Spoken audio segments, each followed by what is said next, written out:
ይህ የአማራ ድምጽ ራዲዮ ነው። የአማራ ድምጽ ራዲዮ በተለያዩ የመገናኛ መዋቅሮች ማለትም ለኢትዮጵያና አካባቢው ሀገሮች ለሚገኙ አድማጮቻችን በቴስላር የሳተላይት አገልግሎት በመላው ዓለም ለሚገኙ አድማጮቻችን በእጅ በሚያዝ የኮምፒውተር ማሰራጫ ፕሮግራም በዩቲዩብና በሌሎች የድረገጽ መስመሮች በሰሜን አሜሪካና በሌሎች ሀገሮች ለሚገኙ አድማጮቻችን ደግሞ በስልክ ደውሎ ማድመጫ መስመሮች የሚያሰራጨውን ዝግጅቱን አሁን ጀመረ።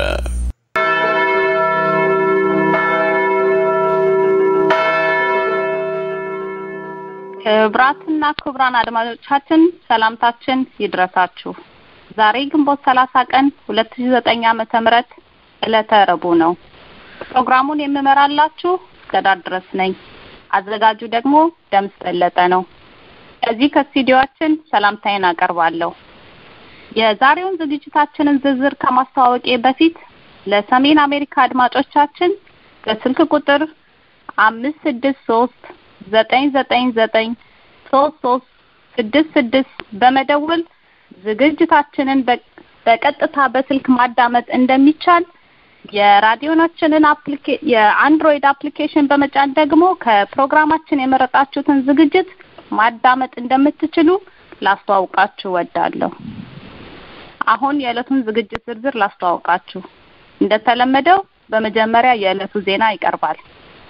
አስከትለንም ከፖለቲከኞቻችን ክፋትና ጥላቻ ይልቅ የኢትዮጵያ ሕዝብ ደግነትና ጥበበኝነት እንደሚበልጥ መቼም አትርሱ በሚል ርዕስ ከሸንቁጥ አየለ የደረሰን ጽሑፍ አለ እናቀርበዋለን። ከዚያም ሞረሽ ለምን የተሰኘው ሳምንታዊ ዝግጅታችን የተለመደውን ሰዓት ጠብቆ ጸዳለ በላይና በተስፋዬ ተክለ ሃይማኖት ይቀርባል። ከዚህ ሁሉ በፊት ግን የዕለቱ ዜናዎች ይቀድማሉ። የዛሬ ዜናዎቻችን ርዕሶች የሚከተሉት ናቸው። በጎንደር በወገራ ኪፋንሴላሪ በተባለችው የገጠር ከተማ ውስጥ የአማራ ማንነት ተጋድሎ አርበኞች ድንገት በመግባትና የከተማዋን እስር ቤት በመስበር በርካታ እስረኞች ማስለቀቁን ከአማራ ተጋድሎ ምንጮች የተገኘው መረጃ ገለጸ። 6 ታዳጊ ወጣቶችን ገሏል ተብሎ ለይስሙላ የታሰረው ሰሞኑን ከእስር የተፈታው የህዋት መንግስት ሰላይ ነበር የተባለው ግለሰብ ትናንት በአካባቢ ነዋሪ ወጣቶች እርምጃ ተወስዶበት መገደሉ ተሰማ። ለአምባለበት ኩበት ለሚለቅሙት ግንቦት 7 አንድ ድርጅት ከነ አባባሎቹ እየዋዠቀ ነው ሲል ኢትዮጵያን ሪቪው የተሰኘው ድረገጽ ገለጸ።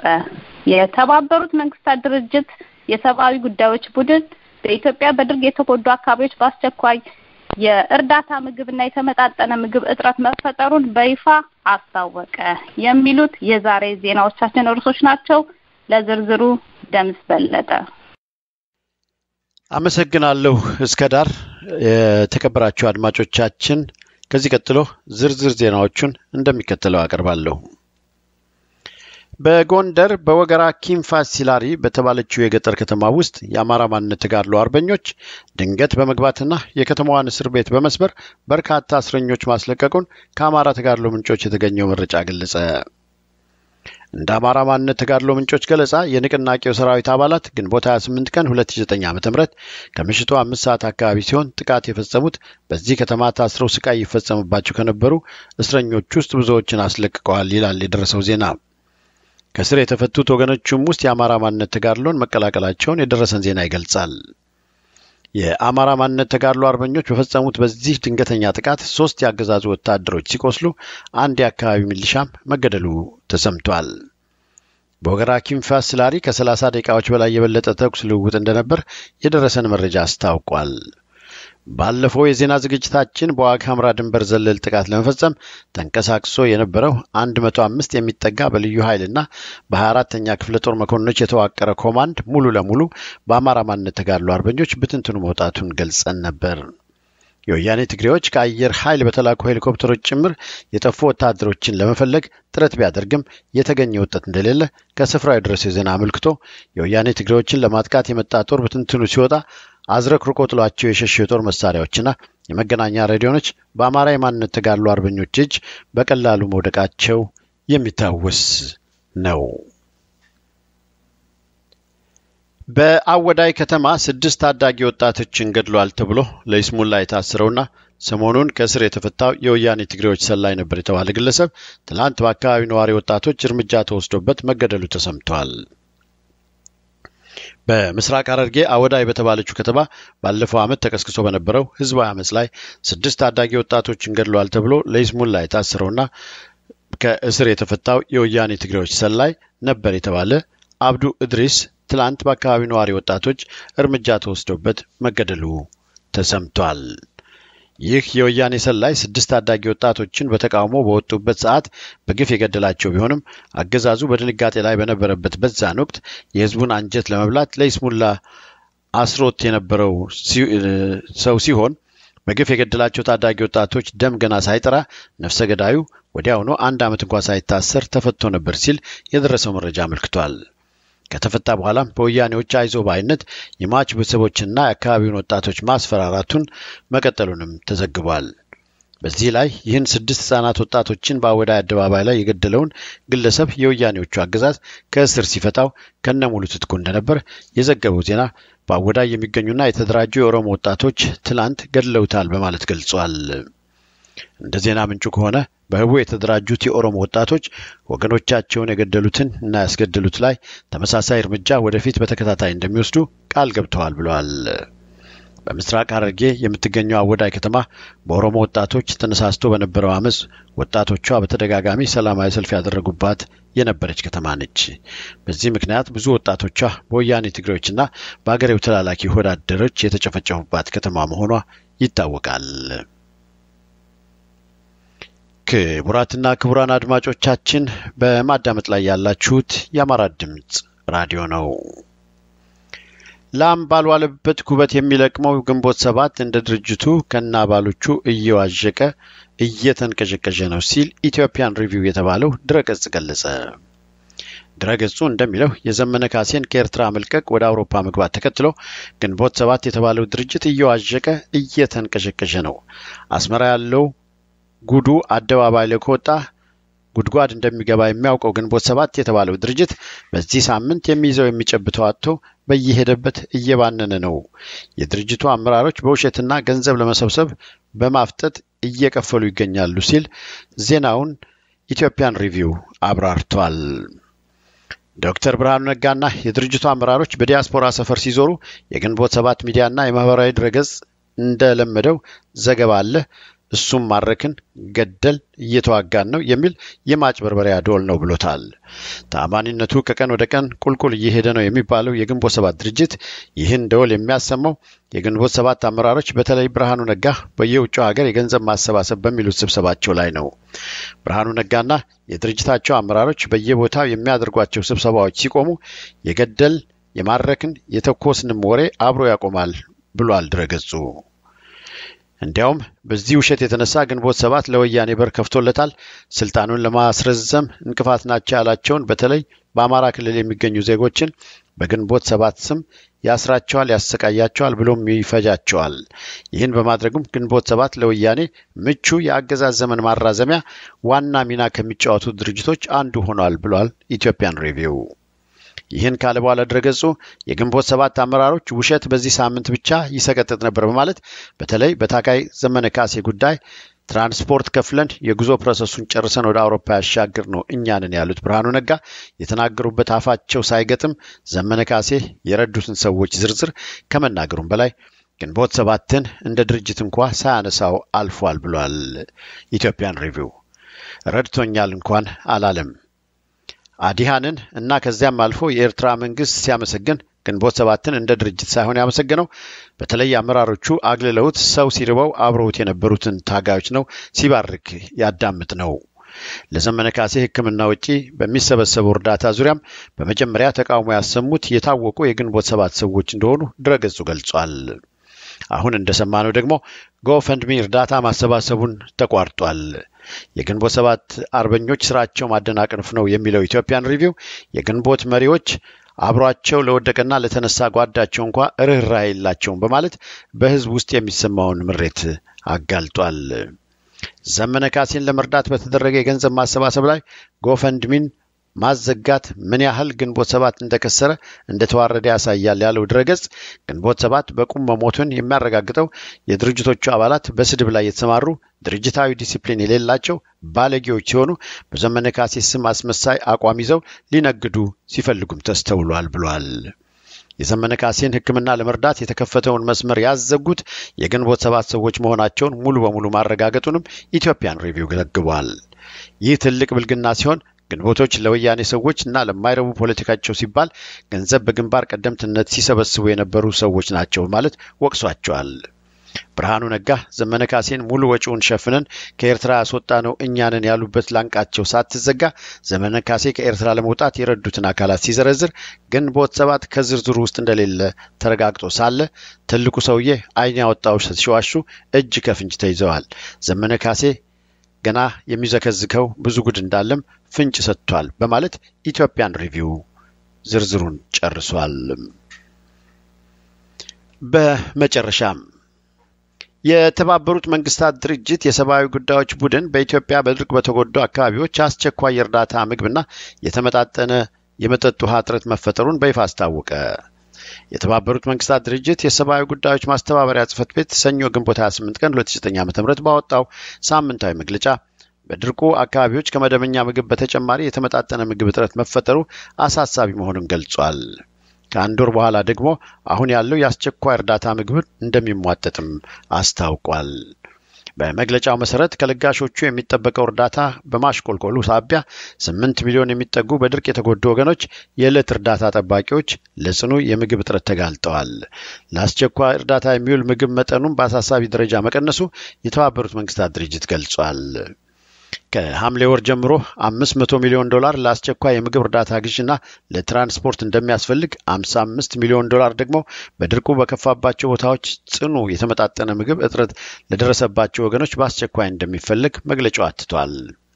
በአሁኑ ወቅት ድርቁ በስፋት በሚታይባቸው ደቡባዊና ምስራቃዊ የሀገሪቱ ክልሎች የተመጣጠነ ምግብ እጥረት መጠን በጣም ከፍ ማለቱን የተባበሩት መንግስታት ድርጅት መግለጫ ጠቁሞ በሴፍቲኔት ፕሮግራም የታቀፉ 7.9 ሚሊዮን ዜጎች የዓመቱን የመጨረሻ ኮታቸውን የሚወስዱት በሰኔ ወር መጨረሻ በመሆኑ ሁኔታዎች በዚህ ከቀጠሉ የችግሩ መጠን ሊሰፋ እንደሚችል ይጠበቃል ብሏል። በበልግ አብቃይ አካባቢዎች ዝናብ በማነሱ ምክንያት የአስቸኳይ እርዳታ ፈላጊዎች ቁጥር ከ5.6 ሚሊዮን ወደ 7.78 ሚሊዮን ማሻቀቡ ይታወሳል። ይህ ቁጥር በሚቀጥሉት ወራት ሊጨምር እንደሚችል የተባበሩት መንግስታት ድርጅት ማስተባበሪያ ጽሕፈት ቤት መግለጫ ያስረዳል። ከዚህ ቀደም ለድርቁ ተጎጂዎች የሚያስፈልገው የተባለው እርዳታ $948 ሚሊዮን ቢሆንም አሁን ግን $550 ሚሊዮን ብቻ ነው የሚፈልገው። ከለጋሾች የሚጠበቀው እርዳታ በሚፈልገው መጠን እየተገኘ ባለመሆኑ አሁንም የተጠናከረ እርዳታ ማቅረብ እንዳልተቻለ እየተነገረ ነው። በተለይ የዕለት ተዕለት ድራሽ ምግቦች፣ የተመጣጠኑ ምግቦችና ንጹህ የመጠጥ ውሃን ገብጋቢ መሆናቸው ተጠቁሟል። ድርቁ የከፋባቸው ስፍራዎች በጣም የራቁ መሆናቸውና የውሃ ጉድጓዶችን በመድረቃቸው የውሃ እጥረት ሌላው ፈተና መሆኑ ተገልጿል። ዜናውን ያቀረብኩላችሁ ደምስ በለጠ ነኝ ከአማራ ድምጽ ራዲዮ።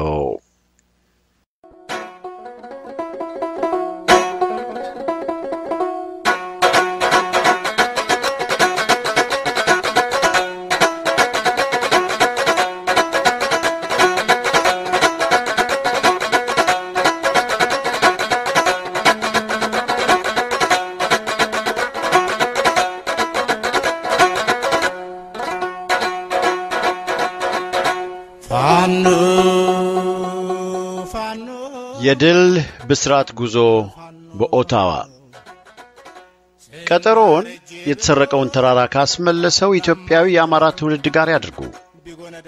ቦታ ብሮንሰን ሴንተር 211 ብሮንሰን አቨኒው ኦታዋ ኦንታሪዮ KIR 6H5 ካናዳ።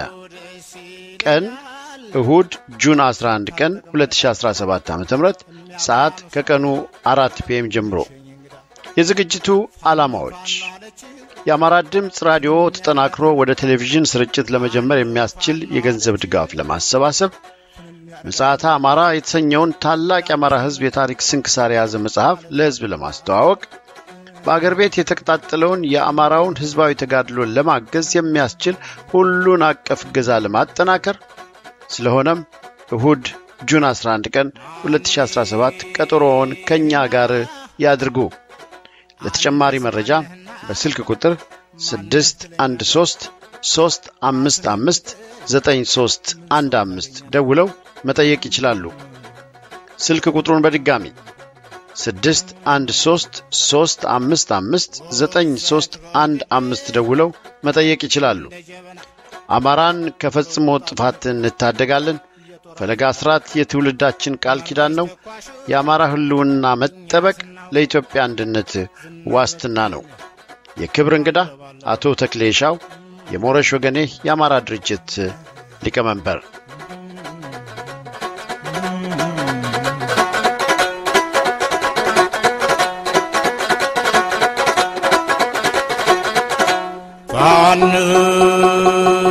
ፋኖ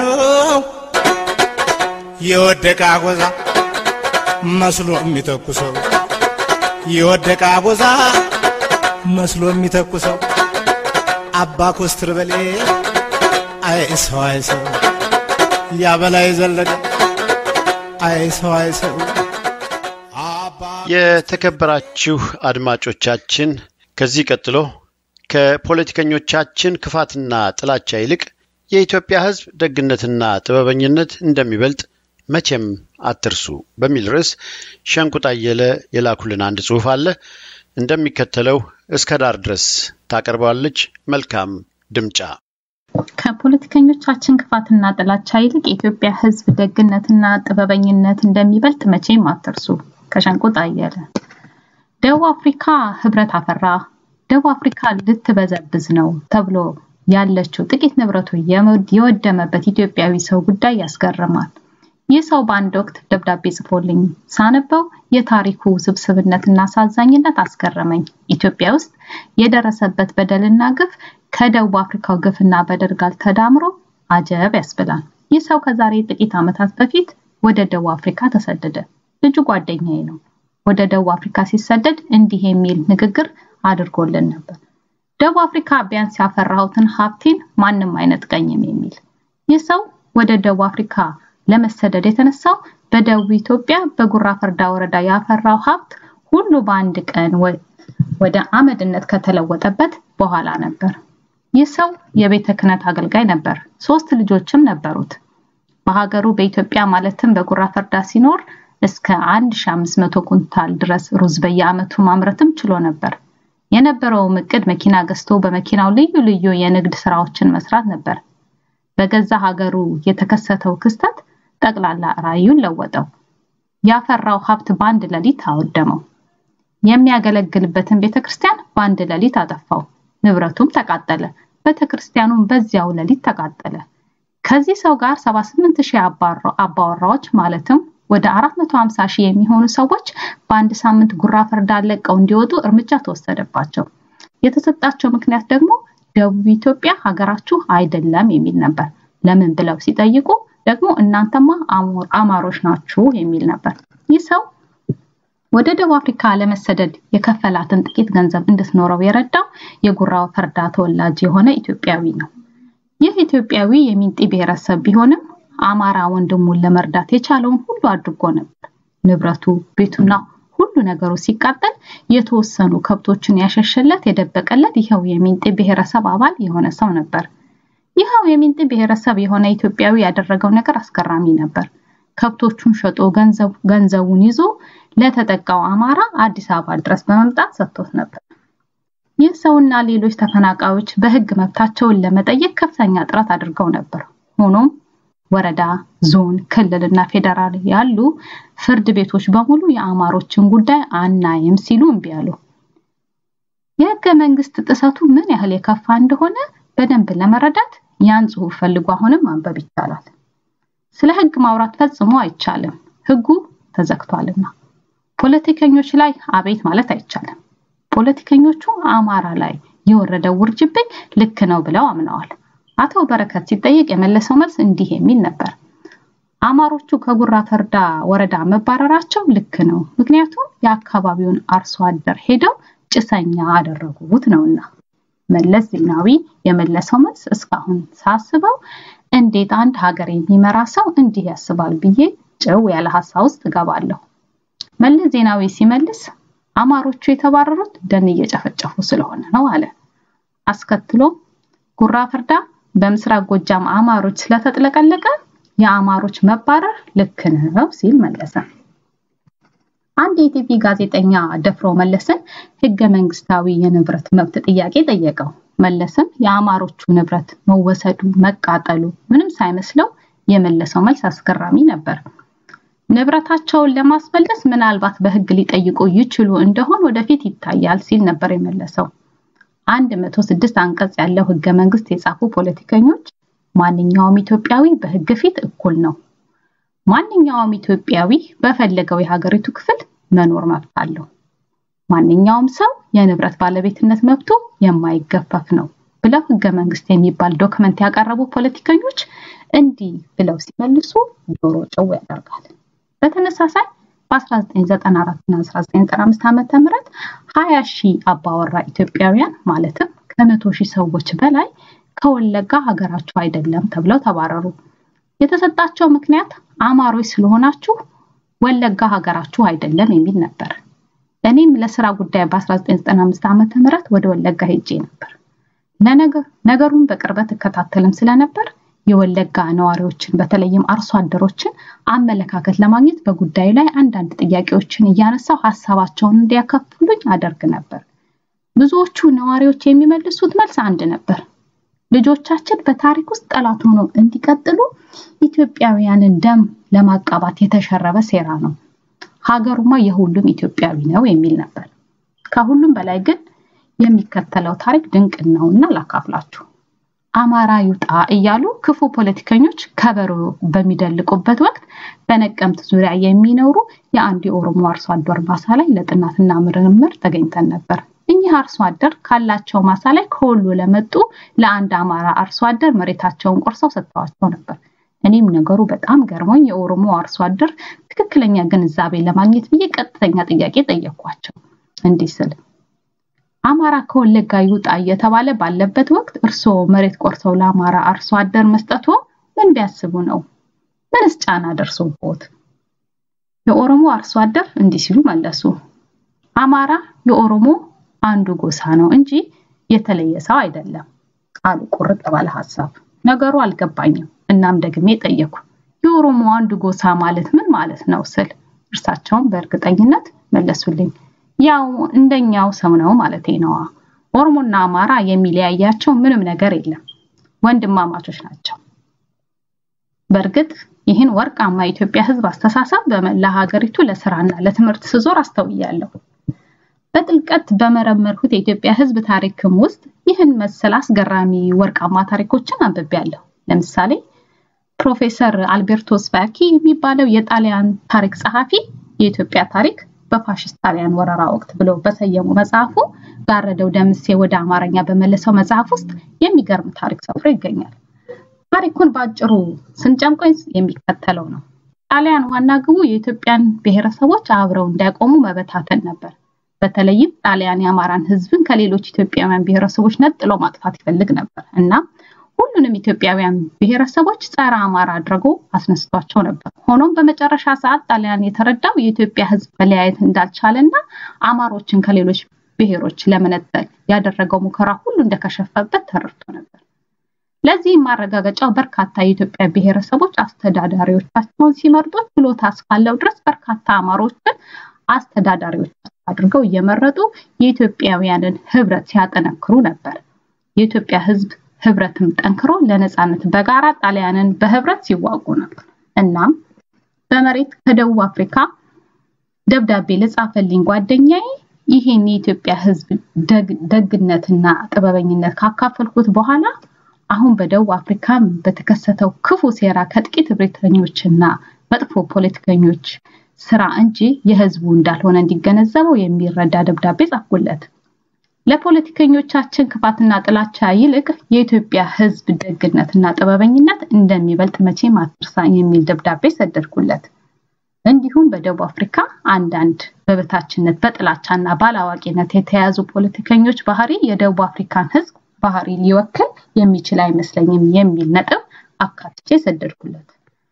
እርሱም በተራው የሚከተለውን ጥያቄ ለኔ ያቀርበልኝ እኔም የእርሱን ጥያቄ ለእናንተ አቀርብኩላችሁ የወለጋውና የጉራ ፈርዳው አርሶ አደሮች ህገ መንግስትን አርቅቀው በህጉ እንመራበታለን ከሚሉ ፖለቲከኞች ለምን ተሻሉ ልባቸው ነው የተሻለው ወይንስ ዕውቀታቸው ወይስ ስለ ኢትዮጵያ ህዝብ አብሮ መኖር ጣዕም በተግባር የቀሰሙ ሰዎች መሆናቸው ይሆን እንዲከፍ ያለ የሰባዊነት ታሳቢነት ሊኖራቸው ይቻላል በዚህ ጉዳይ ላይ ምናልባት መለስበት ይሆናል እርሱ የጠየቀውን ጥያቄ ግን እናንተም እኔም እያሰላሰለን እንቆይ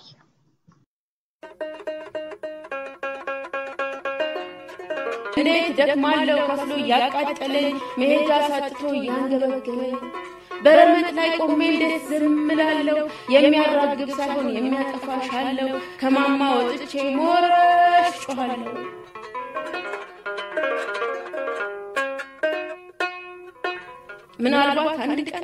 ምናልባት አንድ ቀን እድሜም ቢገፋ ጥሬ ተሰምቶት ይንሰደድ ሊያጠፋ ይመጣ ይሆናል ደከመኝ አልልም ቀን እስኪያልፍ ያለፋል እንዳልኩ ልጣራ ሆድ ሀገር ይሰፋል ሞረ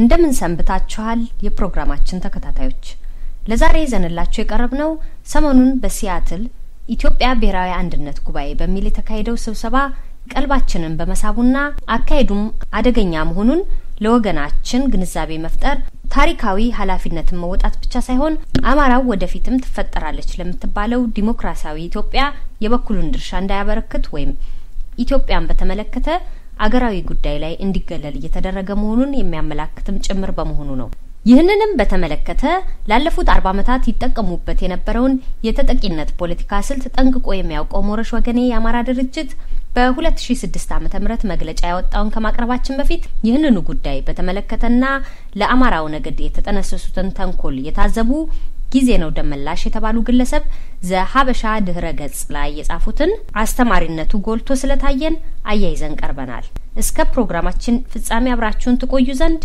ግብዣችን ነው በኢትዮጵያ ሀገር አድን ንቅናቄ ውስጥ የአማራ ውክልና ያልተካተተበት ምክንያት አሳማኝ አይደለም በጊዜ ነው ደመላሽ በሲያትል ግንቦት 19 እስከ 20 2009 ዓመተ ምህረት ተካሂዶ በነበረው ኢትዮጵያ ብሔራዊ አንድነት ጉባኤ ላይ በዋናነት ተሳትፎ ያደረገው የኢትዮጵያ ሀገር አድን ንቅናቄ ያሰባሰቡት ሻለቃ ዳዊት ወልደ ጊዮርጊስና ፕሮፌሰር ጌታቸው በጋሻው ንቅናቄው የአማራን ድርጅት ያላካተተበትን ምክንያት ሊያስረዱ የሞከሩት በሁለት መልኩ ነው የመጀመሪያው ካሉት የአማራ ድርጅቶች አንዱ የሆነው ሞረሽ ወገኔ የአማራ ድርጅት በጽሁፎቹ ኦሮሞ የለም ብሎ ጽፏል የሚል ነው ሁለተኛው ደግሞ ከተቀሩት ድርጅቶች ውስጥ ሁሉንም የአማራን ህዝብ የሚወክል ድርጅት አላገኘንም የሚል መንፈስ ያለው ነው በኔ ግምት ሁለቱም ምክንያቶች አሳማኝ አይደሉም በመጀመሪያ ሻለቃ ዳዊት ሞረሽ ወገኔ በኢትዮጵያ ውስጥ የኦሮሞ ህዝብ የሚባል የለም ብለው ጽፈዋል ብለው ያቀረቡትን ክስ ውሸት ብቻ ሳይሆን አላፊነት የጎደለው አገላለጽ ነው ሻለቃ ዳዊት ይህንን እንዲሉ ምክንያት የሆነው በሞረሽ ሰዎች ከ3 ዓመት በፊት በዘመናዊት ኢትዮጵያ ታሪክ ወራሪው ማን ነው ተወራሪዎችስ በሚል አርዕስት የተከበበች አንዲት መጣጥፍ ምክንያት በማድረግ ነው መጣጥፏ በወቅቱ ጉግል ገጽ ላይም ተለጥፋ ነበር ጽሁፉ በዋናነት በወቅቱ በኦሮሞ ኢሊቶች ይስተጋባ የነበረውን አማራ ወራሪ ነው የሚል አዲስ የፈጠራ ድርሰት ለመመከት የተሰነዘረ የመልስ ምት ነበር ሁሉም እንደሚረዳው እስከዛሬ ድረስ ያለው የአማራ ፖለቲካ በዋናነት የመከላከል ወይም ዲፌንሲቭ እንጂ የማጥቃት ወይም ኦፌንሲቭ ስሜት አልነበረም ኢትዮጵያን ለማፍረስ የተንቀሳቀሱት ቡድኖች ኢላማቸው ያደረጉት የአማራን ህዝብና የኦርቶዶክስ ሃይማኖትን እንደመሆኑ ላለፉት 40 ዓመታት በተለይ ደግሞ ላለፉት 26 ዓመታት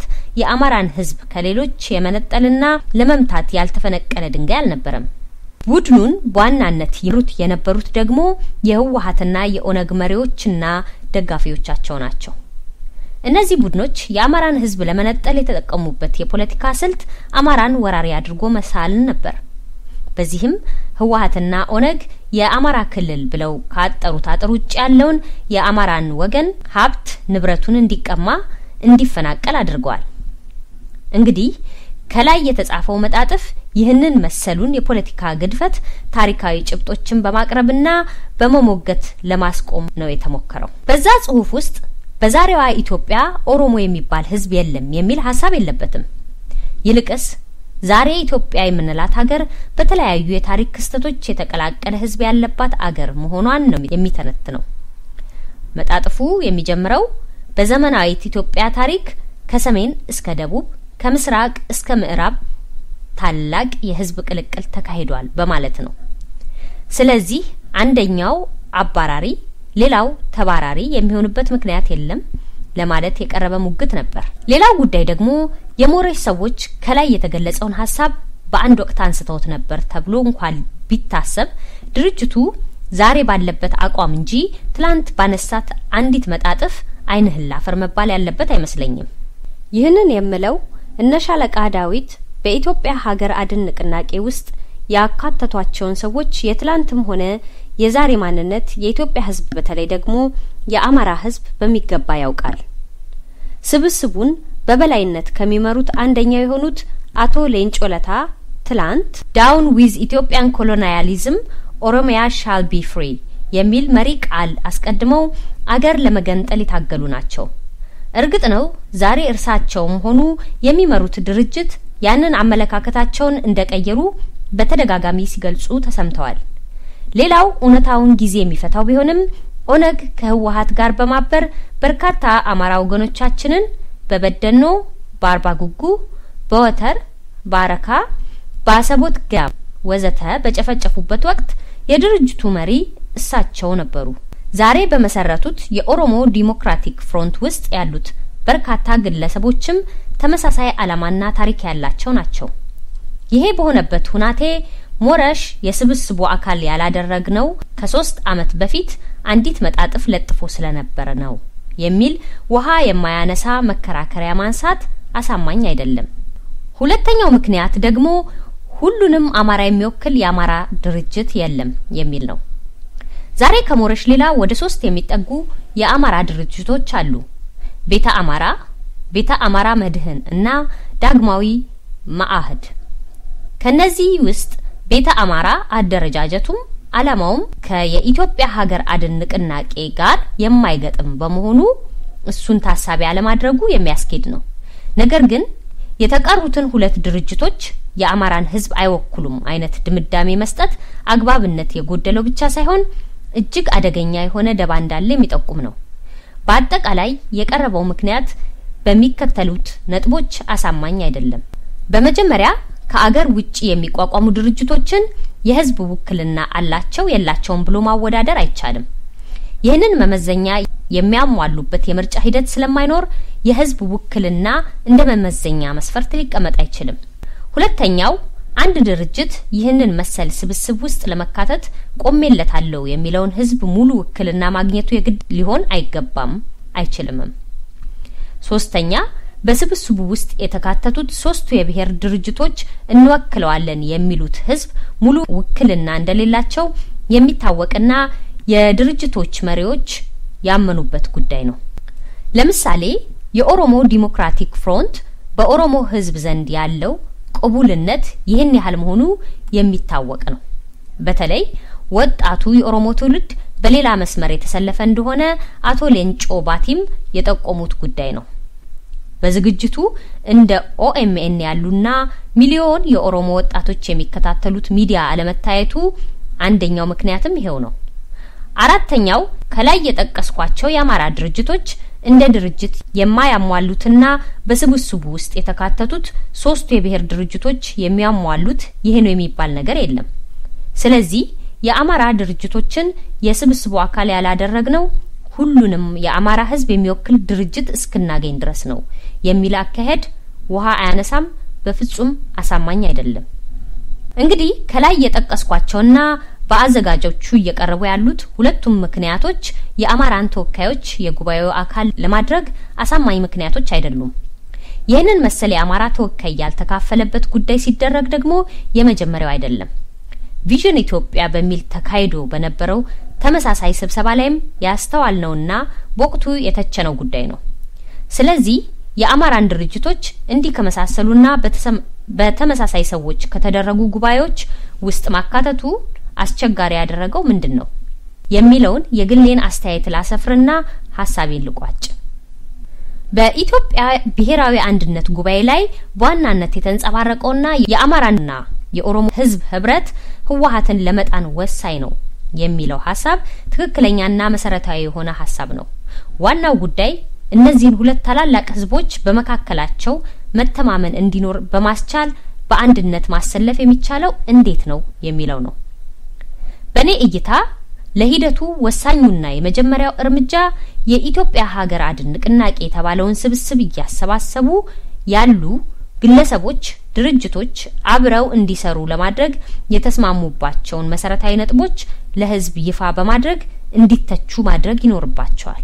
በሲያትሉ ጉባኤ ላይ የጋራ አገራዊ አጀንዳ ተብሎ የቀረበው ህወሓትን በማውረድ ዲሞክራሲያዊ ኢትዮጵያን መመስረት የሚለው ነው። ይሄ የቃል አገላለጽ የጉባኤው ታዳሚዎችን የሚያስማማ ቢሆንም ንቅናቄውን የመሰረቱት አራቱ ቡድኖች የተፈራረሙበት ሰነድ ላይ ግን ሌሎች አሳሪ አንቀጾች እንዳሉት ሰነዱ በእጃቸው ባለው እንደ ሞረሽ በመሳሰሉ ድርጅቶች ተደጋግሞ ተገልጿል። ለምሳሌ የሚከተሉት 3 ነጥቦች በሰነዱ የተካተቱ ናቸው። አንደኛ፣ አዲስ ወደ ንቅናቄው የሚገቡ ድርጅቶች በአራቱ ድርጅቶች የጸደቀውን ይህንን ሰነድ እንዳለ ተቀብለው መግባት እንጂ ሰነዱ እንዲሻሻልና እንዲስተካከል የመጠየቅም ሆነ የማሻሻል መብት የሚያግድ አንቀጽ እንዳለው። ሁለተኛ፣ የንቅናቄው ሰነድ በወያኔ መንግስት የወጣውና አሁን ወያኔ እየተገበረው ያለው ህገ መንግስት ሙሉ በሙሉ የተቀበለ መሆኑን። ሶስተኛ፣ ንቅናቄው በወያኔ መንግስት የተዘረጋውን የአስተዳደር መዋቅር እንዳለ የተቀበለ መሆኑን። የአማራ ድርጅቶችን ያላካተት ነው በዚህና በዚያ ምክንያት ነው እያሉ ክስ ከማሰማት በፊት ከላይ የተጠቀሱትን 3 አሳሪ አንቀጾች ለህዝብ አውርዶ ማስፈተሽ የሚገባ ይመስለኛል። ዛሬ ህወሓትን በማውረድ ዲሞክራሲያዊ ኢትዮጵያ መመስረት የምትለዋን ሐረግ እንደማታለያ ተጠቅሞ የአማራን ህዝብ ከጎን ማሰለፉ ከባድ ነው። ደርግ ይውደቅ እንጂ የመጣው ይምጣ የሚለው የጅል አካሄድ ህወሓትን ወልዷል። ነገ ሌላ ይባሰ እንዳይመጣ ተመሳሳይ ስጋት ያለበት ማህበረሰብ እንዳለ መታወቅ አለበት። ከላይ የተጠቀሱት 3 አንቀጾች የአማራን ህዝብ ንቅናቄው ውስጥ ሊያካቱት የማይችሉ እጅግ አደገኛ የሆኑ አንቀጾች ናቸው። የመጀመሪያ አንቀጽ ጸረ ዲሞክራሲ ብቻ ሳይሆን ንቀት የተሞላበት አንቀጽ ነው። እኛ የተስማማንበትን ተቀበሉን ብሎ ዲሞክራሲያዊ አገር መገንባት አይቻልም። ቀጣዮቹም 2 አንቀጾች ከኢትዮጵያም ቀጣይ እጣፈንታም ሆነ ከአማራም ህዝብ ህልውና ጋር የተያያዙ አንቀጾች ናቸው። ሁሉም እንደሚያውቀው ደርግን ለመጣል የታገሉት 3ቱም ኃይሎች ማለትም ህወሓት፣ ሻዕቢያና ኦነግ የመገንጠል አጀንዳን ይዘው የታገሉ ናቸው። በተጨማሪም 3ቱም ቡድኖች የታገሉት ህብረ ብሔራዊ የሆነውን ደርግ ቢሆንም በግልጽም በስውርም ዋና ጠላታችን የአማራ ህዝብ ነው እያሉ ነው። ስለዚህ ደርግ በወደቀበትና የሽግግር መንግስት በተቋቋመበት ወቅት የአማራ ህዝብ ላይ መገለል ብቻ አይደለም የደረሰበት። እንደ ጠላት የተፈረጀ ህዝብ እንደመሆኑ በወቅቱ የተወሰኑ ውሳኔዎች በሙሉ ሆን ተብሎ የአማራን ህዝብ ለመጉዳት የተደረጉ ነበሩ። ይህ ሀቅ እየታወቀ እነዚህ 3 ጸረ አማራና ጸረ ኢትዮጵያ ተገንጣዮች የተከተሉትን አስተዳደር እንዳለ እንቀበላለን የሚል አሳሪ አንቀጽ ይዞ የአማራን ትብብር መጠየቅ የሚያስኬድ አይደለም፣ ንቀትም ነው። ለማጠቃለል ኢትዮጵያ ዛሬ ተተብትባ የታሰረችበትን ገመድ አጥብቀው የቋጠሩ ሰዎች የቋጠሯቸው ውል ያለው ቋንቋን መሰረት ተደርጎ በተገመደው ክልላዊ መስተዳደር ላይ መሆኑን መገንዘብ ይገባል። ችግሩንም ለመፍታት የሚታተር ሰው ጊዜና ጉልበቱን ማጥፋት ያለበት ይሄንን ቋጠሮ መፍታት ላይ ነው። ዋናው ቋጠሮ ተፈርቶና ወደ ጎን ተገፍቶ ችግሩ ይፈታል፣ ሰላምና መረጋጋት ይመጣል ብሎ መመኘት የችግሩን ግዝፈት አለመረዳት ነው። በሂደቱ ላይ የአማራን አስተዋጽኦ በተመለከተ ከበአዴን ውጪ በወያኔ መንግስት የተዘረጋውን የአስተዳደር መዋቅር እንዳለ እንቀበላለን የሚልን አንቀጽ የሚቀበልና የንቅናቄው አካል ይሆናል ተብሎ የሚታሰብ የአማራ ድርጅት ሊኖር አይችልም።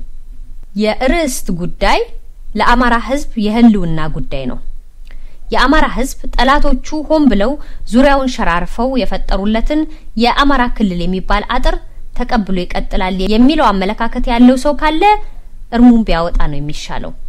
ስለዚህ አንደኛውን ወገን ለማስደሰት ሲባል ብቻ የሌላኛውን ህልውና አደጋ ላይ የጣለን ሰነድ መልሼ ጭንበታለሁ ብሎ ማሰብና ያንን ደግሞ አሜን ብሎ የሚቀበል ቡድን አገኛለሁ ብሎ ማሰብ አያስኬድም። መፍትሄው ሐሳቦችን በግልጽ ወደ ህዝብ አውርዶና አስተችቶ እንዲተካከሉ ማድረግ ብቻ ነው።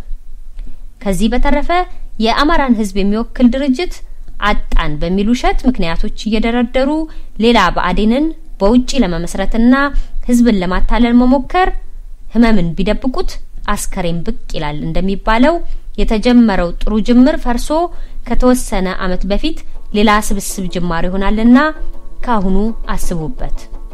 ቸር እንሰንብት።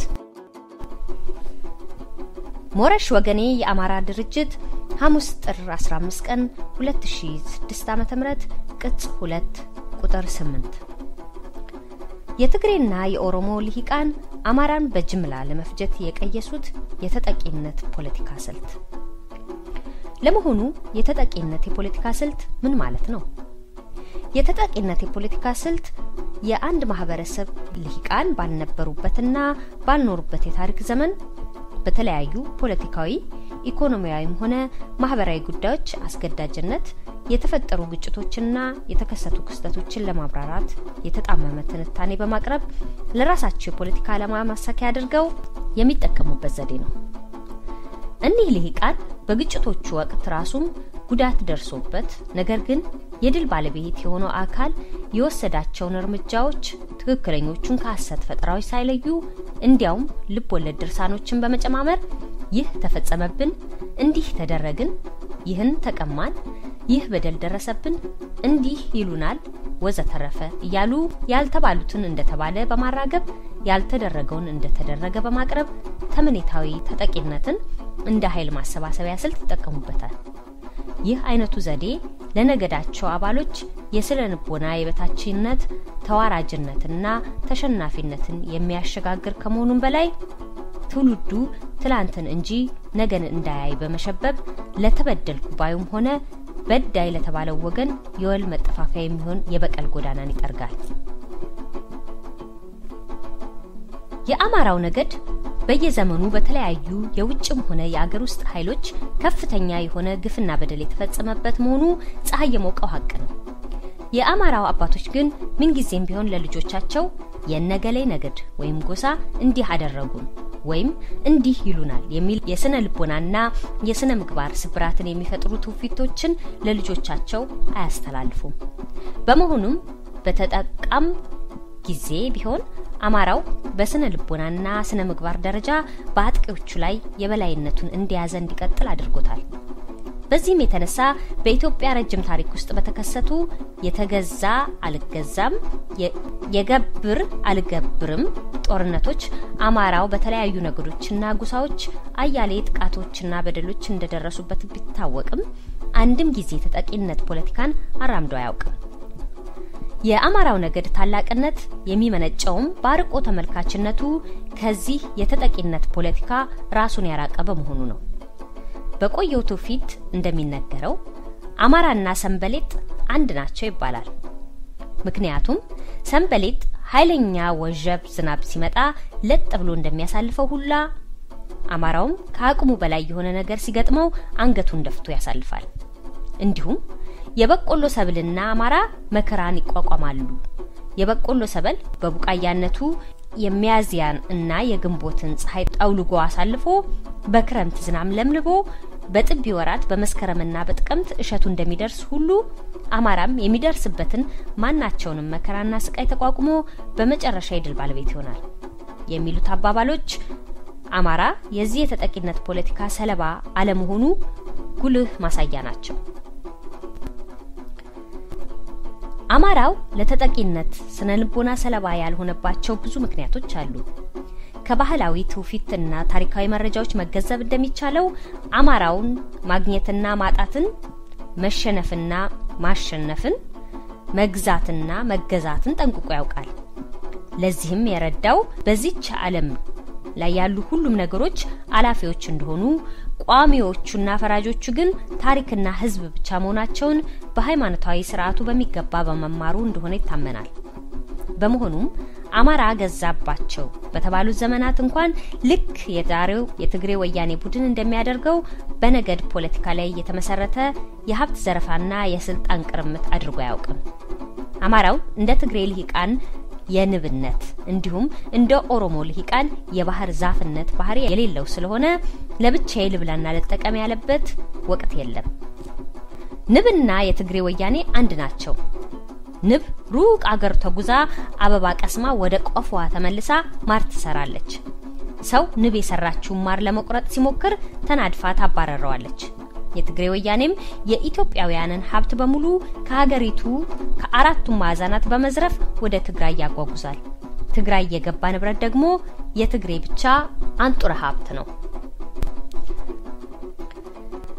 አማራው እንደ ኦነግና ኦህዴድ የባህር ዛፍነት ጠባይ የለውም። በመድራችን ካሉት ራስ ወዳድ እጽዋት መካከል ባህር ዛፍ አንዱ ነው።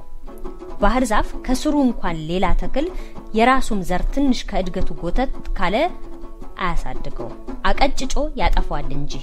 ምንም እንኳን ኦነጎች የሻዕቢያ ኦህዴዶች ደግሞ የወያኔዎቹ ተላላኪዎችና ትእዛዝ አስፈጻሚ ቢሆኑም እንደ ባህር ዛፍ ከዛቸው ውጪ ሌሎች ኢትዮጵያውያንን በክልላቸው እንዲኖሩ አይፈቅዱም።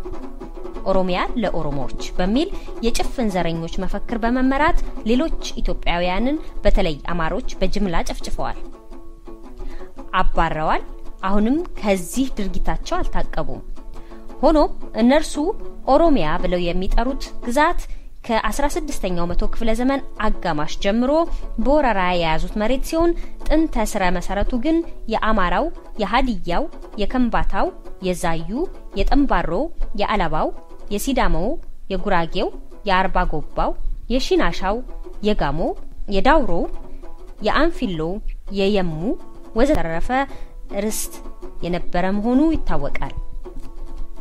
አልፎ ተርፎም እንደ ጋፋት፣ እናሪያ፣ ዳሞት፣ ገንስ፣ ወጅ፣ ቢዛሞ፣ አንጎት፣ ቤተ አማራና የመሳሰሉት ነገዶችና ታላላቅ ግዛት ስሞችን የኦሮሞ ወራሪዎች ሙሉ በሙሉ እንዳጠፏቸው ታሪካዊ ሀቅ ነው። አማራው በማህበራዊ ግንኙነቱም ሆነ በፖለቲካ አቋሙ እንደ ዋርካ፣ ዝግባ፣ ሾላ ዛፎች ነው። እነኚህ ዛፎች በስራቸው በርካታ የቁጥቋጦና እጽዋት ዘሮች እንዲበቅሉ እንዲያድጉና እንዲራቡ ያደርጋሉ። ለምሳሌም ያህል ለአገራችን ለኢትዮጵያ ዋነኛ የውጭ ምንዛሬ ማግኛ የሆነው አረንጓዴው ወርቅ በመባል የሚታወቀው ቡና አድጎ ለፍሬ የሚበቃው በእነዚህ ዛፎች ጥላ ስር ነው። ከዚህም በተጨማሪ አጋሙ፣ ቅጋብ፣ እንኮዩ፣ ጠንበለሉ፣ ኮሽሙ፣ ሀረጉ ወዘተረፈ በእነዚህ ዛፎች መከታነትና ጥላነት ስር ተንሰራፍተው ይራባሉ።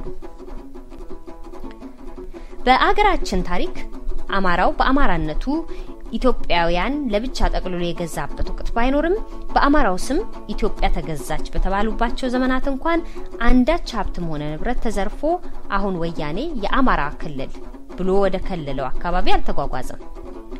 የሌሎች ነገዶችና ጎሳዎች አባሎችም አገራቸው አይደለም እናውጡ የተባሉበት አጋጣሚም የለም።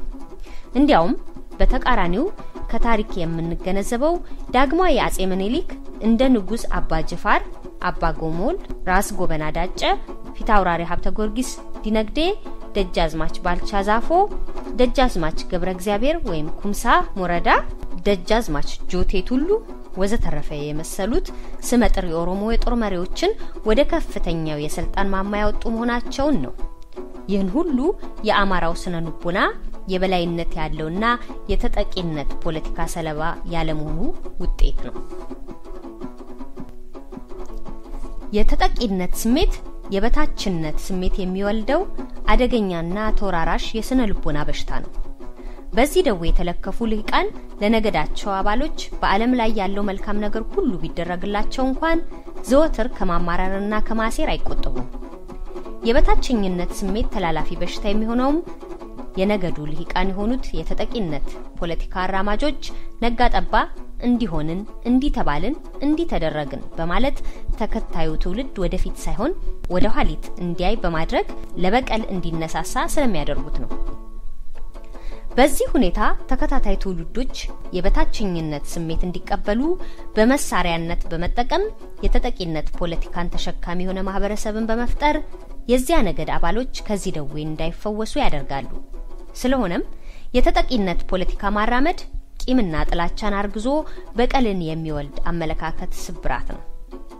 ይህ ደዌ ደግሞ በቀላሉ በሕክምና ሊፈወስ የማይችል ታላቅ ተላላፊ በሽታ በመሆኑ አገራችን ኢትዮጵያ በዚህ አይነቱ የፖለቲካ አመለካከት አራማጆች ስትታመስ ትኖራለች። የተጠቂነትን ፖለቲካ የሚያራምዱ ሰዎች ትላንትን እንጂ ነገን አሻግረው ማየት የሚችሉም አይደሉም። ወደ ኋላ እንጂ ወደፊት መመልከት የማይሹ ናቸው። በመሆኑም የእንቅስቃሴያቸው ዜማ በቀል ነው። በቀል ደግሞ ጥፋት ነው። ያለፈውን እነርሱ በደል ነው ያሉትን በሌሎች ላይ ለመፈጸም መዘጋጀት ነው። ያውም ከጉዳዩ ጋር ተያያዥነት በሌላቸው ሰዎች ላይ በደል በደልን እንዲወልድ ካለመገንዘባቸውም ሌላ በዳያችን ነው ያሉት አካል መልሶ ያንኑ በደል ሊፈጽም የማይችልበት ምንም አይነት ማረጋገጫ ሳይኖራቸውና የአይነት ጥቃት ተመልሶ በእነርሱም ላይ ሊፈጸም እንደማይችል የሚተማመኑበት ዘዴ ሳይኖራቸው ለበቀል ከበሮ ይመታሉ። በዚያም ቤት ሳት እንዳለ ይዘነጋሉ። የተጠቂነት ፖለቲካ ሰለባ መሆን በለቅሶ በዋይታና ሰዎች በፈጠሩት የፈጠራ ድርሰት ማመንን የግድ ስለሚል ባለቀሱና እንዲሆኑ እንዲተደርጎ ያላቸውን ሁሉ እውነት አድርገው በመቀበል ተከታይ ትውልዳቸው ያኑት የተጠቂነት ፖለቲካ እንዲያራምድ ውሸትንና ልብወለድ ድርሳኖችን በገፍ ያቀርባሉ። ይህም ትውልዱ መቻቻልና አብሮነትን እንዲጠላ እንዲሁም መነጠልን ብቸኛ መንገድ አድርጎ እንዲነጉድ በማድረግ ከማህበረሰብ እድገት ተጻራሪ በሆነ አቅጣጫ እንዲጓዝ ያደርጉታል። ትርፉም ጥፋት፣ አመድና ጸጸት ይሆናል። ከኤርትራ መገንጠል የምንማረው ይህንኑ ነው። በኢትዮጵያ የፖለቲካ ታሪክ ውስጥ አያሌ የተጠቂነት ፖለቲካ አራማጅ የሆኑ ልሂቃን ነበሩ አሉ። በእነዚህ ልሂቃን ግፊት የተነሳ የነገዳቸው መጠሪያ ስም እስከ ማስቀየር መድረሳቸውን ስናስተውል አሁንም ለትውልዳቸው በማስተላለፍ ላይ ያሉት ትምህርት በተጠቂነት ፖለቲካ የተቃኘ መሆኑን አለመገንዘባቸውን ያመለክታል። ሆኖም ለሌላው ወገን እነርሱ በነባሩ ስማቸው ተጠሩ ወይም በዚህ ስም ጥሩን ባሉት ተጠሩ ነገሩ አቅማዳ ቀልቀሎ አቅማዳ ከመሆን ያለፈ ትርጉም አይኖረው። የስም ለውጡ ያስፈለገበት ዋናው ምክንያት በዚያ ስም እንዲተብለናል ከሚለው ለመሸሽ በመሆኑ ሽሽቱ የበለጠ ጥያቄን በማስነሳት የጥንቱን ማንነት በመመርመር የበለጠ እንዲታወቅ ከማድረግ የዘለለ ጥቅም ያመጣል አይባልም። በመሆኑ የነገድ መጠሪያ ስም መቀየሩ የበታችኝነት ስሜት መኖሩን ያረጋግጣል እንጂ የበላይነት ስሜትን ያጎናጽፋል ተብሎ አይጠበቅም። በአጠቃላይ አነጋገር የስም መጠሪያ ለውጡ የማንነት ቀውስ የፈጠረው የተጠቂነት ፖለቲካ ውጤት ከመሆን አያልፍም። ባለፈው አመት በ2006 ዓመተ ምህረት ማገባደጃ አርሲ ውስጥ የኦሮሚያ ባህል ማዕከል ተብሎ በተገነባ ቅጥር ግቢ ውስጥ አኖሌ ሰማዕታት የተሰኘ ሐውልት ቆሟል። ሐውልቱን ያስገነባው የትግሬ ወያኔ አገዛዝ ነው። ሐውልቱ ወደ ላይ በተዘረጋ የቀኝ እጅ መዳፍ መሃል የተቆረጠ ጡት ጉች ያለበት ነው። ይህም ሐውልት እንዲወከል የተፈለገው በዳግማዊ አጼ ምኒልክ የአገር ግንባታ ወቅት በገብር አልገብርም ሽኩቻ ምክንያት በተካሄደው ጦርነት የዳግማዊ አጼ ምኒልክ ሰራዊት በአርሲ ኦሮሞ ሴቶች ላይ አደረሰ የሚሉትን ጉዳት ለመዘከር እንደሆነ የሐውልቱ ባለቤቶች ገልጸዋል። አኖሌ ተስፋዬ ገብረአብ የቡርቃ ዝምታ በሚል ርዕስ ባሳተመው ልቦለድ መጽሐፍ ውስጥ ዋና ገጸ ባህሪ ነው። መጽሐፉን ያነበቡ ሰዎች በኡኑ ዓለም ይህ ሰው ሌንጮ ለታ ነው የሚሉ አሉ። እርግጠኛው የአኖሌ ገጸ ባህሪ ማንን እንደሚወክል የሚያውቁት የልብ ወለድ ታሪኩ ጠንሳሾች የሆኑት የወያኔና የሻዕቢያ ሰዎች ብቻ ናቸው። ይህ ልብ ወለድ መጽሐፍ አማራን እና ኦሮሞን እስከ ወዲያኛው እንዳይገናኙ በማድረግ ኢትዮጵያንና ኢትዮጵያዊነትን ለማጥፋት ታጥቀው በተነሱት በሻዕቢያና በወያኔ የተቀናባበረ እንደሆነ ያነበቡት ሁሉ የሚስማሙበት ጉዳይ ነው። ነገሩ ያልገባቸውና የተጠቂነት የፖለቲካ አራማጅ ሆኑት የኦነግና የኦህዴድ ጀሌዎችም ለካ ይህን ያህል ተበድነን ኖረናል በሚል ስሜት ልቦለዱን ገሃድ ውሸቱን እውነት በማድረግ የተሸናፊነትና የተጠቂነትን ስነልቦና በአሁኑ የኦሮሞ ትውልድ ላይ ለመጫን ቋሚ የመልእክት ማስተላለፊያ ሐውልት ሰርተው ስናይ የዘመናችን የኦሮሞ ልሂቃንን የቱን ያህል ለተጠቂነትና ለተሸናፊነት ስለንቦና እንደተጋለጡ እናያለን። በትክክለኛው አቅጣጫ ከታየ በሐውልቱ ሊተላለፍ የተፈለገው መልእክት የሚወክለው የአማራውን የጦርነት ባህል ሳይሆን የኦሮሞ ወራሪዎችን ታሪካዊ ድርጊቶች ነው። ዛሬ ሳይቀር ብልት መስለብና ጡት መቁረጥ ተዘውትሮ የሚታየው በኦሮሞ ማህበረሰብ እንጂ በአማራው አለመሆኑን ትውልዱ የዕለት የኑሮ ገጠመኙ የሚያየው ስለሆነ ማንንም ቢሆን እንዲህ ያለውን ስራ የራሱ የኦሮሞ እንጂ የአማራ ነው ብሎ ይቀበለዋል ለማለት አይቻልም። ጡት የመቁረጥና ብልት የመስለብ የወራሪነት ባህል በአማራው የታሪክና የባህል ትውፊት መኖራቸውን የሚያሳዩ መረጃዎች ሊያቀርብ የሚችል ሰው ፈጽሞም የለም። ትላንት ጋላ ይባል የነበረው ዛሬ ኦሮሞ በመባሉ ብቻ የዚህ ባህል ባለቤት አይደለም ካልተባለ በስተቀር ሰለባና ጡት መቁረጥ ያለ አንዳች ጥርጥር የኦሮሞ ባህል ነው። አንድ የኦሮሞ ወጣት የወደዳትን ሴት ለማግባት ሰለባ መጣል ግዴታው እንደነበር ይታወቃል። ዛሬም ድረስ ይህ ድርጊት በኦሮሞ ማህበረሰብ ተወላጆች አማካኝነት ከእነርሱ ነገድ ውጪ በሆኑ ወንዶች ላይ ይፈጸማል። ይህንን የሚያውቁ በተግባርም ያከናወኑ የኦሮሞ ሰዎች ባሉበትና ሰለባ ከኦሮሞ ባህል ውስጥ አይነተኛ መሆኑ በግልጽ በሚታወቅበት ሁኔታ የሚየነከክ በአብዬ ልክክ እንዲሉ ሰለባንና ጡት ቆረጣን ወደ አማራ ማዞር ራስን ካለማወቅና ራስን ሆኖ ካለመገኘት ሌላ የትውልዱን የማመዛዘን ችሎታ ዝቅ አድርጎ መመልከት ከመሆኑ ውጪ ሌላ ትርፍ ያመጣል ተብሎ አይጠበቅም። ትርፍ ያመጣል ከተባለም ትውልዱን ለበቀል ማነሳሳትና የመጠፋፋትን ከበሮ መደለቅ ይሆናል። ይህ ደግሞ ለወንጃዮቹም ለኦሮሞ ልሂቃን አይበጃቸውም። ለሁሉም የሚበጀው ወደ ኋላ ማየትን ትቶ ወደፊት በመመልከት የጋራ ቤታችን የሆነችውን ኢትዮጵያን እንዴት እንገንባ፣ በኢትዮጵያውያን መካከል መቻቻልና በሰላማዊ ሁኔታ አብሮ መኖርን እንዴት እናስፍን በሚሉት ዙሪያ መመካከሩ ነው። ይህ ካልሆነ ግን አማራውም የሚያነሳቸው እጅግ መሰረታዊ ጉዳዮች ይኖሩታል። በነባራዊ ዓለም የሌለና ያልነበረ የተስፋዬ ገብረአብ የልብ ወለድ ድርሰት ውጤት የሆነው የአኖሌ ሐውልት የቆመበት ቦታ እኮ እስከ 16ኛው መቶ ክፍለ ዘመን አጋማሽ ድረስ የሃዲያዎችና የከምባታዎች መኖሪያ ነበረ ነው። ዛሬ ኦሮሞ ከደቡብ እስከ ሰሜን ከምዕራብ እስከ ምስራቅ ተንሰራፍቶ በሚገኝበት ቦታ የያዘው ቦረራ ነው። ኦሮሞ ሲወር ደግሞ የወረረውን ህዝብ በጅምላ እየገደለ የማረካቸውን ወንዶች ብልት እየሰለበ የሴቶችን ጡት እየቆረጠ እንደሆን በታሪክ የተረጋገጠ ሀቅ ነው። ዛሬ የኦሮሞ ቁጥር ከሌሎች ከኢትዮጵያ ነገዶች በአንጻራዊ ሁኔታ በልጦ የመገኘቱ ሚስጥርም ሌላ ምንም ሳይሆን ከ16ኛው መቶ ክፍለ ዘመን አጋማሽ ጀምሮ ባደረጉት የመስፋፋት ወረራ ወቅት ከግራኝ አህመድ ጭፍጨፋ የተረፈውን ኢትዮጵያዊ እነርሱም በተራቸው በጅምላ በመፍጀታቸውና በመስለባቸው የተነሳ ነው። ይህ ታሪካዊ ሀቅ ነው።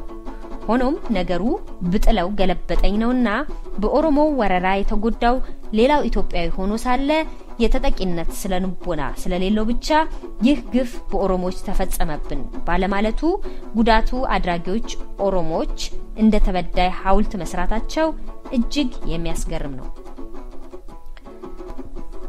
መቼም የአኖሌን መታሰቢያ ሐውልት በማቆም የኦሮሞ ህዝብ የሚጠቀመው አንዳችም ቁሳዊ ጥቅም አለ አይባልም። ስለሆነም በዚህ የልብ ወለድ የፈጠራ ስራ ተመርኩዞ በቆመው ሐውልት የሚጠቀሙት የኢትዮጵያ ጠላቶች ብቻ ናቸው። ምክንያቱም የኢትዮጵያውያንን አንድነት ንደውበታል። በድርጊታቸውም ኢትዮጵያ ውስጥ ከፍተኛ ህዝብ ቁጥር ያላቸውን የአማራንና የኦሮሞን ነገዶች እንዳይገናኙ የሚያደርግ ጥልቅ ጉድጓድ ቆፍረዋል። ሁለቱንም ለዝንተ ዓለም በአጥፊና በጠፊነት እንዲቆሙ አድርጓል። እንዲህ ያለው የአማራ ኦሮሞ መናቆር ከአናሳው የትግሬ ነገድ የበቀሉት የትግሬ ወያኔዎች የኢትዮጵያን ህዝብ ላለፉት 23 ዓመታት ቀጥቅጠው እንዲገዙ የተመቻቸ እድል እንደሰጣቸው ሁሉ ለወደፊትም ላልተወሰኑ ዓመታት አገዛዙ እንዲቀጥል በሩን ወለል አድርጎ ይከፍትላቸዋል። ሆኖም ሰሞኑን በተለያዩ የህዝብ መገናኛ ዘዴዎች እንደተገለጸው በአሶሳ፣ በበደኖ፣ በአሰቦት ገዳም፣ በወተር፣ በአርባ ጉጉና በሌሎች ስፍራዎች ይኖሩ የነበሩ የአማራ ተወላጆች ላይ የጅምላ ጭፍጨፋ ዋና አስፈጻሚ የነበረው ሌንጮ ለታና ጓደኞቹ ወደ ኢትዮጵያ ሲገቡ ወይም የገቡ መሆኑ ይሰማል።